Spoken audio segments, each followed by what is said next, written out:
In the winter of 2019, a 42-year-old event planner from suburban Atlanta vanished during what she told her family was a work trip to Miami. Her fiancé, David, expected her home on Monday. By Tuesday, he had filed a missing persons report. By Wednesday, investigators had uncovered a digital trail that would lead them not to a business conference, but to a sprawling criminal network operating across state lines, exploiting women through false promises of luxury and romance. What began as a routine missing person case would become one of the most chilling examples of how predators weaponize social media, cryptocurrency, and psychological manipulation to lure victims into deadly traps.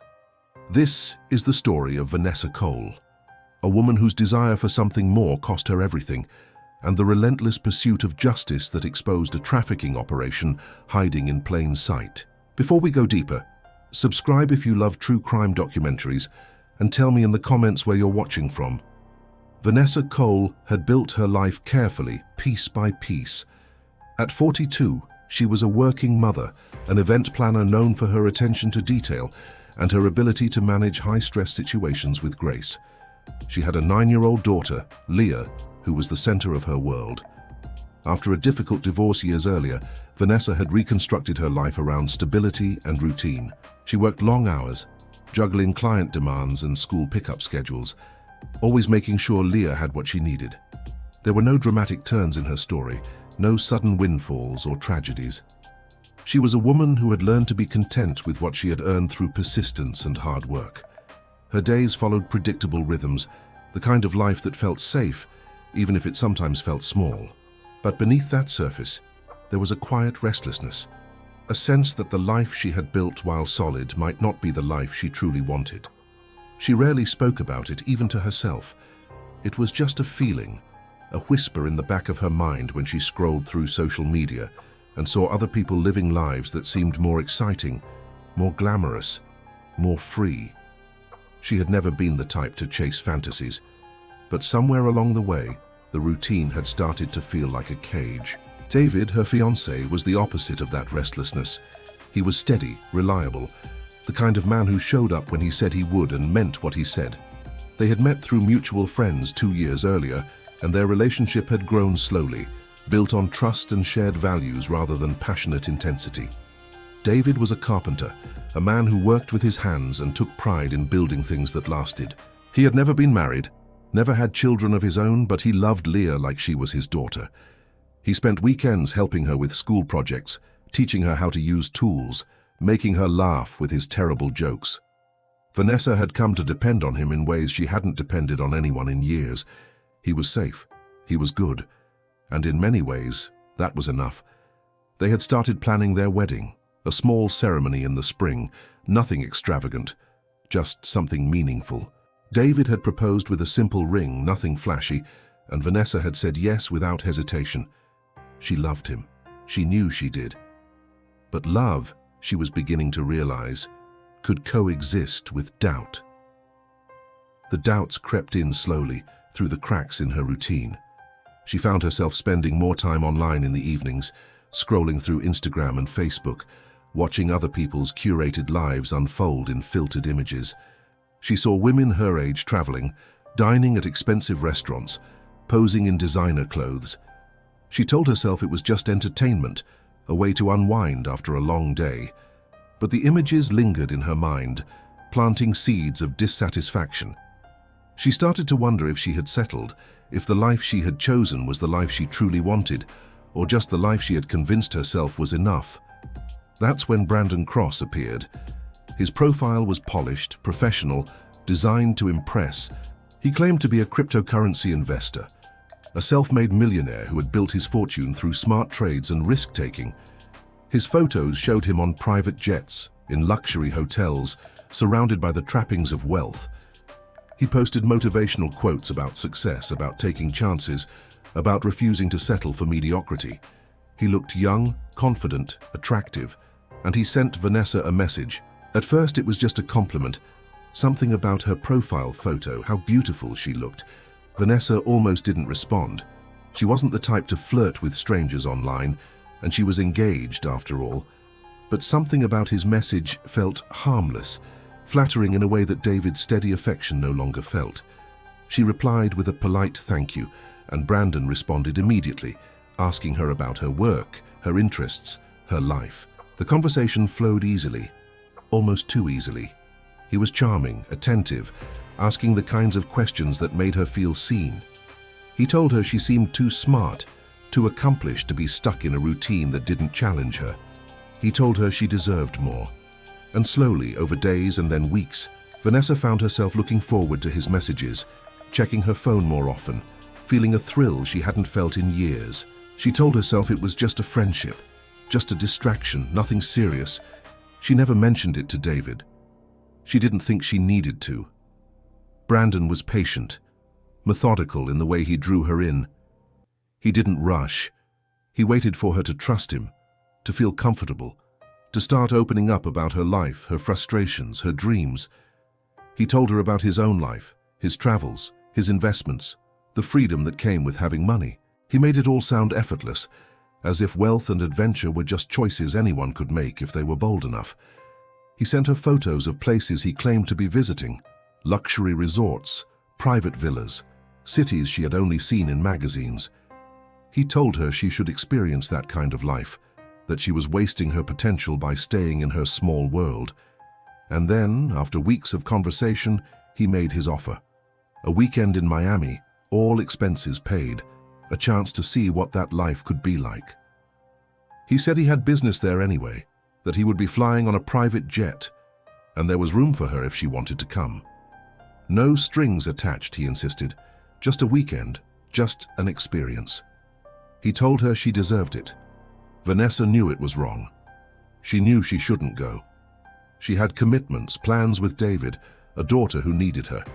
But the offer was intoxicating, a chance to step out of her routine, to feel something different, something exciting. She told herself it was just a weekend, just a harmless trip, nothing that would hurt anyone. She convinced herself that David would understand if he knew, even though she had no intention of telling him. She lied to him, told him it was a work event, a client meeting she couldn't miss. He believed her without question, trusting her the way he always did. And so on a Friday afternoon in early December, Vanessa packed a small suitcase, told Leah she would be back in a few days, and drove to a private airfield outside Atlanta. She didn't tell anyone where she was really going or who she was going with. She didn't leave a forwarding address or an emergency contact. She walked onto that plane believing she was stepping into a dream, but investigators would later describe it as walking into a trap that had been carefully set for weeks. The private jet was everything Brandon had promised. Sleek, luxurious, stocked with champagne and expensive snacks. Brandon was there, smiling, welcoming, playing the role of the successful entrepreneur with practiced ease. There was another man on the plane, someone Brandon introduced as his business partner, a man named Marcus. Marcus was older, quieter, his eyes lingering on Vanessa in a way that made her uneasy, but she pushed the feeling aside. This was her weekend, her escape, and she wasn't going to let paranoia ruin it. They took off, and for the first hour, everything felt surreal, exhilarating. Brandon poured her a drink, made her laugh, pointed out the window at the landscape below. She felt like someone else, someone glamorous, someone free. But as the jet leveled off, the conversation shifted.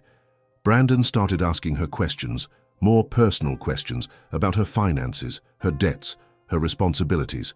He asked if she had ever thought about making real money, the kind of money that could change her life. He mentioned opportunities, investments, ways she could earn more than she ever had as an event planner. Vanessa felt a flicker of discomfort, but she laughed it off, told him she wasn't interested in get-rich-quick schemes. Brandon smiled, nodded, backed off. But the seed had been planted, and by the time they landed in Miami, the dream had already started to fracture. The hotel was luxurious, a high-rise overlooking the ocean, the kind of place Vanessa had only seen in travel magazines. Brandon checked them into separate rooms, gave her a key, told her to relax, that they would meet for dinner later. She went up to her room, feeling a mix of excitement and unease. The room was beautiful, expensive, everything she had imagined. She called Leah, told her she was safe, that she missed her. She almost called David, but she stopped herself, not knowing what she would say. That evening, she met Brandon and Marcus in the hotel bar. They ordered drinks, expensive cocktails Vanessa had never heard of. The conversation was easy at first, but as the night wore on, Brandon's tone changed. He started talking about the women he worked with, women who made money in ways Vanessa didn't fully understand, women who were willing to take risks. He mentioned modeling, appearances, events where wealthy men paid for companionship. Vanessa felt her stomach tighten. She told him she wasn't interested, that she wasn't that kind of person. Brandon smiled, told her he understood, that he wasn't asking her to do anything she didn't want to do, but the way he said it made her realize she had misunderstood what this trip was really about. She went back to her room that night, feeling sick, scared, angry at herself for being so naive. She thought about leaving, about catching a flight home, but she didn't have money for a last-minute ticket, and she was too ashamed to call David and admit what she had done. She locked the door, told herself she would leave first thing in the morning, but morning never came the way she expected. There was a knock at her door, insistent, demanding. She opened it, thinking it was housekeeping, but it was Brandon, and his expression had changed. The charm was gone, replaced by something cold, something calculated. He told her they needed to talk, that there had been a misunderstanding, that she owed him for the trip, for the expenses, for the opportunity he had given her. Vanessa tried to argue, tried to leave, but Marcus was there too, blocking the door. And in that moment, she realized how completely she had been manipulated, how carefully they had isolated her, how far from home she really was. Investigators would later piece together what happened next, based on forensic evidence, witness statements, and digital records. But the full horror of that night, the fear Vanessa must have felt, the desperation, the realization that she had walked into a trap from which there might be no escape, that remained something only she experienced, and she would never get the chance to tell her story in her own words. By Monday morning, when Vanessa didn't return home, David knew something was wrong. She wasn't answering her phone, her messages were going unread, and the client event she had mentioned, he couldn't find any record of it on her calendar. He called her office, asked if anyone knew where she was, but no one had heard from her. Panic set in quickly. David drove to her apartment, let himself in with the spare key she had given him, and found her laptop still on the kitchen table, her daughter's backpack by the door. Signs of a life interrupted.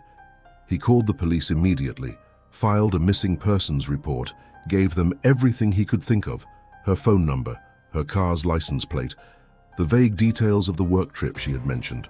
The responding officers took notes, asked routine questions, told him they would investigate, but David could see the skepticism in their eyes. Adult women went missing for all kinds of reasons, most of them voluntary. They didn't say it directly, but David could hear the unspoken implication. Maybe she had left on her own. Maybe she didn't want to be found. He refused to believe it. Vanessa loved Leah too much to just disappear. Something had happened, and he was determined to find out what. Detective Maria Santos was assigned to the case 2 days later, after David's repeated calls to the precinct made it clear this wasn't going to go away quietly. Santos was a veteran investigator with the Atlanta Police Department's Missing Persons Unit, someone who had worked cases like this before, cases where the missing person had been running from something, hiding from someone, caught up in situations they couldn't escape. She reviewed the initial report, talked to David, and immediately noticed inconsistencies in Vanessa's story. The work trip didn't check out. Her employer confirmed she had taken personal time off, not a business trip. David showed Santos the text messages Vanessa had sent him from Miami, vague messages saying she was busy, that she would call soon, that everything was fine. But Santos noticed something else. The tone was off, too formal, too detached. It didn't sound like someone on a business trip. It sounded like someone who was scared. Santos requested Vanessa's phone records, her bank statements, her social media activity. What she found was alarming. In the weeks leading up to her disappearance, Vanessa had been messaging someone repeatedly, someone whose profile was full of luxury images, motivational quotes, and signs of wealth. The man's name was Brandon Cross, but when Santos tried to verify his identity, she hit a wall. The profile was fake, the photos stolen from other accounts, the cryptocurrency business he claimed to run non-existent. Brandon Cross, whoever he really was, had been grooming Vanessa online, building trust, isolating her from her support network, preparing her for something. Santos had seen this pattern before. It was the hallmark of human trafficking operations, schemes where predators used romance, promises of money, and psychological manipulation to lure women into situations where they could be exploited, controlled, and discarded. Vanessa hadn't gone on a work trip. She had walked into a trap designed specifically for her. Santos coordinated with federal authorities, bringing in the FBI's Human Trafficking Task Force. They traced Vanessa's last known location to a hotel in Miami, a luxury high-rise frequented by wealthy tourists and business people. Hotel security footage showed Vanessa checking in on Friday evening with two men, neither of whom matched the description of a business colleague. One of the men was identified through facial recognition software as Marcus Dillon, a known associate of trafficking rings operating in Florida. The other man was harder to identify, but cross-referencing social media profiles, burner phone numbers, and financial transactions eventually led investigators to a suspect named Brandon Cross, whose real name was Brandon Hayes, a 29-year-old with a criminal history including fraud, identity theft, and assault. Hayes had been operating under multiple aliases, targeting women through dating apps and social media, offering them trips, jobs, opportunities that never materialized. Some of the women had escaped and reported their experiences to police, but prosecutions had been difficult. The women were often too traumatized to testify, and Hayes was skilled at covering his tracks, using encrypted messaging apps, cryptocurrency transactions, and fake identities to avoid detection. The investigation moved quickly once Hayes was identified. Federal agents traced his phone to a warehouse district outside Miami, a location that didn't match the luxury lifestyle he projected online. Surveillance teams were deployed, and what they found was chilling. The warehouse was being used as a hub for a trafficking operation, a place where women were held, photographed, and prepared for transport to other locations. Financial records showed that Hayes and Dillon were part of a larger network, one that moved women across state lines, used them for illegal enterprises, and disposed of them when they were no longer useful. Vanessa's name appeared in ledgers, along with dozens of other names, women who had been lured, exploited, and in some cases never seen again. The evidence was overwhelming, but there was one critical problem. Investigators still didn't know where Vanessa was, or if she was even still alive. The break in the case came from an unexpected source. A woman named Jasmine Rivera contacted the FBI tip line after seeing media coverage of Vanessa's disappearance. Rivera had been trafficked by Hayes and Dillon 2 years earlier, had managed to escape, but had been too afraid to come forward until now. She told investigators about the warehouse, about the way Hayes operated, about the violence that waited for women who resisted. And she told them about a location outside Tampa, where bodies had been disposed of in the past, a remote stretch of wetlands where no one would think to look. Search teams were dispatched immediately. It took 3 days of combing through dense vegetation and murky water before they found Vanessa's remains. She had been killed shortly after arriving in Miami, investigators determined, likely within 48 hours of boarding that private jet.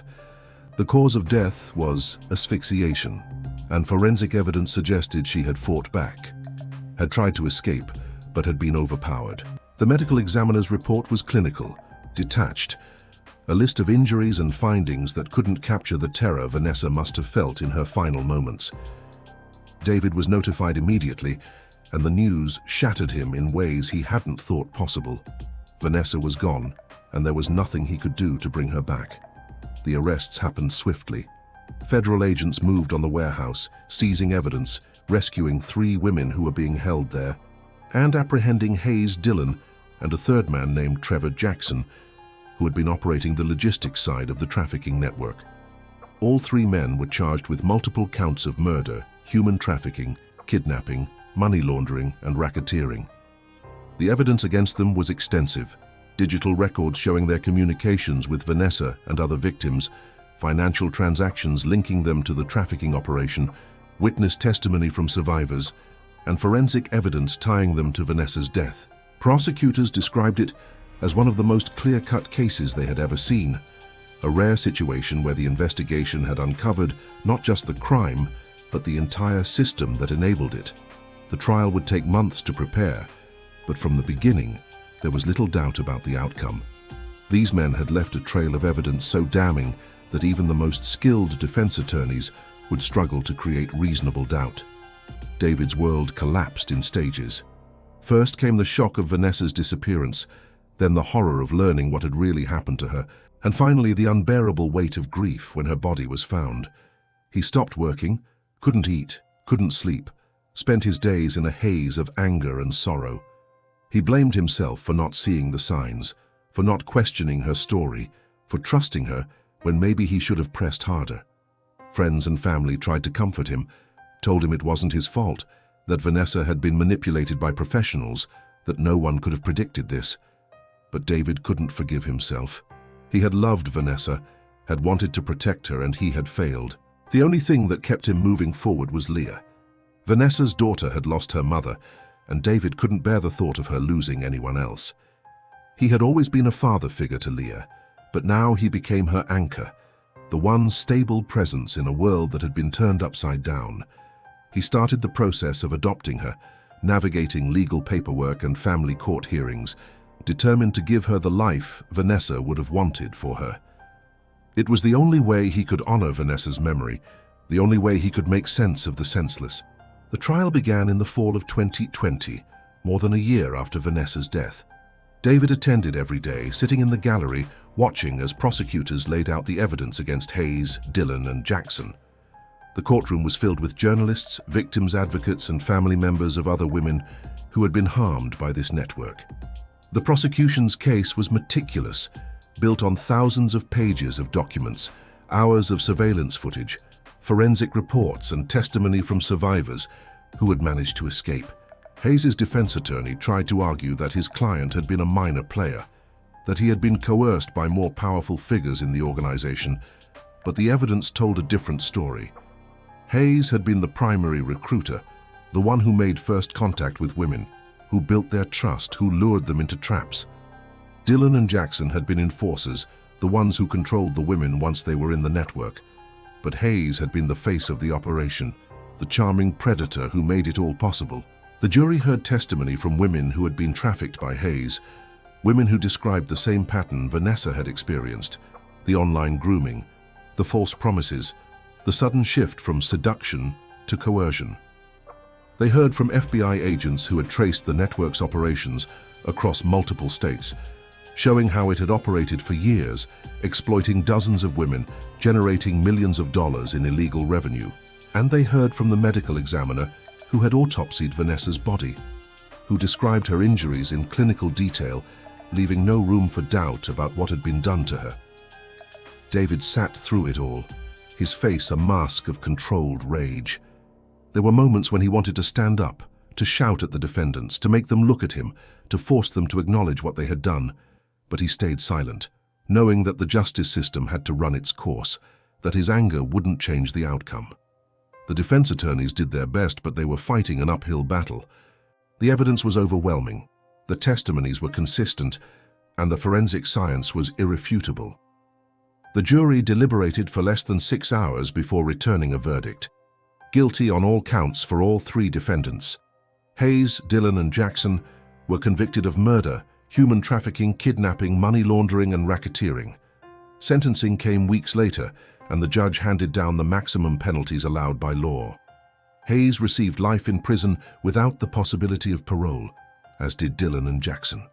The judge's statement was brief but pointed, describing the defendants as predators who had shown no remorse, no understanding of the lives they had destroyed, and no capacity for rehabilitation. The courtroom erupted in quiet murmurs, victims' families nodding in approval, journalists scribbling notes, defense attorneys gathering their papers in resignation. David sat motionless, his hands gripping the armrests, tears streaming down his face. It was over. The men who had killed Vanessa were going to prison for the rest of their lives. But the victory felt hollow, empty. A legal conclusion that did nothing to fill the void Vanessa's death had left behind. In the months that followed, David focused on rebuilding his life around Leah. The adoption was finalized, making him her legal father, and they moved into a new house, a place with no memories of Vanessa, no reminders of the life they had lost. David returned to work, throwing himself into projects, trying to find purpose in the routine. Leah started therapy, learning to process her grief, to understand that her mother's death wasn't her fault, that she was safe now, that David would always be there for her.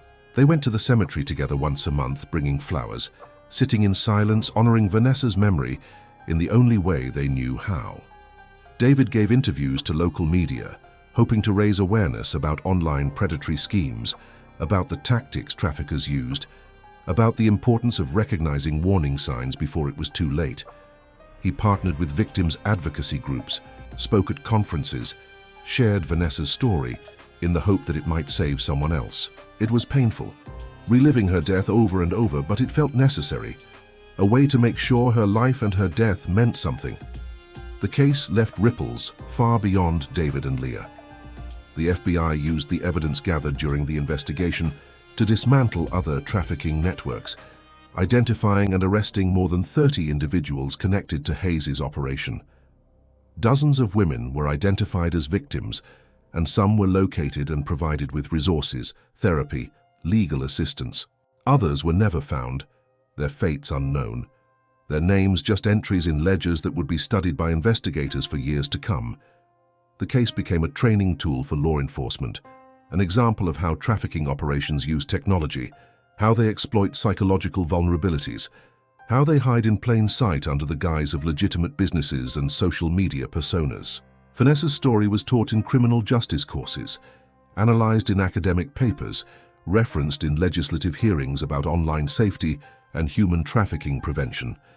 Her death had become a cautionary tale, a reminder that predators don't always look like monsters, that they can be charming, persuasive, and patient, and that anyone can be vulnerable if caught at the right moment, in the right circumstances, with the right promises. The legacy of Vanessa Cole's case extends into the present day. Her story is one of many, a data point in the growing crisis of online exploitation and human trafficking.